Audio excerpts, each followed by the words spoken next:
नमस्कार, मैं हूं आपके साथ साक्षी। राजस्थान की राजनीति में एक बार फिर तीसरे मोर्चे की चर्चा तेज हो गई है। पिछले कुछ समय से लगातार नरेश मीणा ये संकेत दे रही हैं कि राजस्थान में वो कुछ बड़ा राजनीतिक प्रयोग करने जा रही हैं।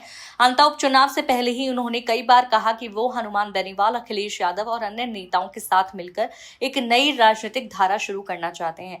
तीसरे मोर्चे की अवधारणा नई नहीं है। राजस्थान में पिछले 20 से 25 वर्षों में कई बार तीसरे विकल्प की कोशिश हुई, लेकिन हर बार वो टिकाऊ साबित नहीं हो सका।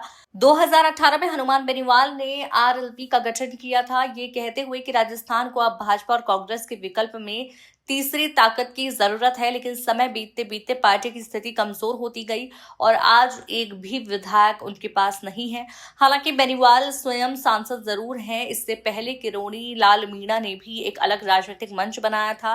पहले चुनाव में 4 विधायक जीतने के बावजूद बाद में गठबंधन और परिस्थितियों के चलते वो वापस भाजपा में शामिल हो गए और आज मंत्री भी हैं। घनश्याम तिवारी और देवी सिंह भाटी जैसे नेताओं ने भी इसी तरह तीसरे मोर्चे का प्रयास किया, लेकिन वो भी लंबा नहीं चल सका।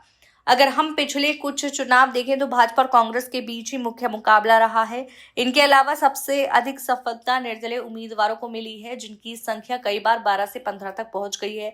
किसी तीसरे मोर्चे की बात करें तो 2008 में समाजवादी पार्टी के 6 विधायक जीते थे, लेकिन वो 6 महीने में ही कांग्रेस में शामिल हो गए।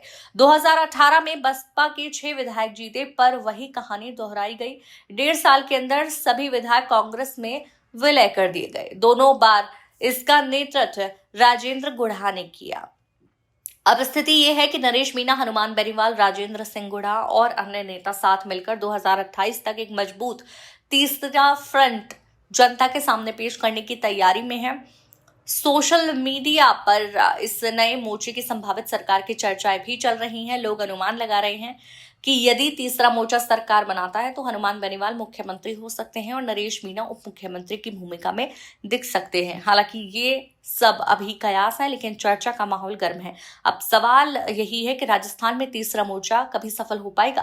क्या जनता वास्तव में भाजपा और कांग्रेस के परंपरागत मुकाबले के बाहर किसी तीसरे विकल्प को अपनाने के लिए तैयार है?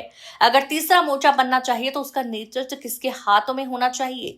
क्या ये प्रयास प्रदेश की राजनीति में स्थिरता और नए विकल्प ला पाएगा, या फिर ये भी सिर्फ राजनीतिक बयानबाजी बनकर रह जाएगा?